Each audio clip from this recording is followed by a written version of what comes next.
Los Angeles ایک ایسا شہر جو اپنی چمک دھمک، ہالی ووڈ اور دلکش اسٹائلوں کے لیے مشہور ہے، لیکن یہاں کا ایک اور فلو ہے جس نے شہریوں کو ہمیشہ پریشان کر رکھا ہے، وہ ہے جنگلاتی آگ۔ ہر سال لاس اینجلس میں خشک موسم، تیز ہوائیں اور انسانی غفلت کی وجہ سے آگ لگنے کے واقعات بڑھتے جا رہے ہیں۔ تاہم ان آگوں کی اصل وجہ کیا ہے؟ کیلیفورنیا، امریکہ کی ریاست کا شہر لاس اینجلس میں آگ کیسے لگی اور اس کی حقیقت کیا ہے، اور آگ لگنے کی وجہ کیا ہے، جانیے گے آج کی اس ویڈیو میں۔ کچھ آگیں قدرتی عوامل جیسے آسمانی بجلی یا غیر معمولی گرمی کی وجہ سے لگتی ہیں، جبکہ کچھ آگیں انسانی غفلت یا بدمستی سے شروع ہوتی ہیں۔ کچھ واقعات میں آگ جان بوجھ کر لگائی جاتی ہے، جو کہ قانون کی خلاف ورزی ہے اور اس کے سنگین نتائج ہیں۔ لاس اینجلس کی جنگلاتی آگ نہ صرف قدرتی ماحول کو نقصان پہنچاتی ہے بلکہ ہزاروں لوگوں کی زندگیوں کو بھی متاثر کرتی ہے۔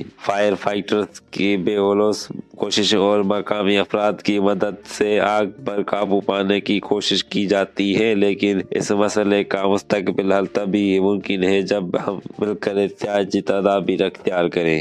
یہ آگ ہمیں یاد دلاتی ہے کہ قدرتی آفات کو روکنا ممکن نہیں، لیکن ہمیں ان اثرات کو کم کرنے کے لیے اپنی ذمہ داری نبھانی ہوگی۔ لیکن یہ آگ کیسے لگی، کس نے دی اور کیوں لگی، اس کا پتہ ابھی تک نہ امریکہ کی ریاست کو پتہ چلا اور نہ ہی سائنسدانوں کو۔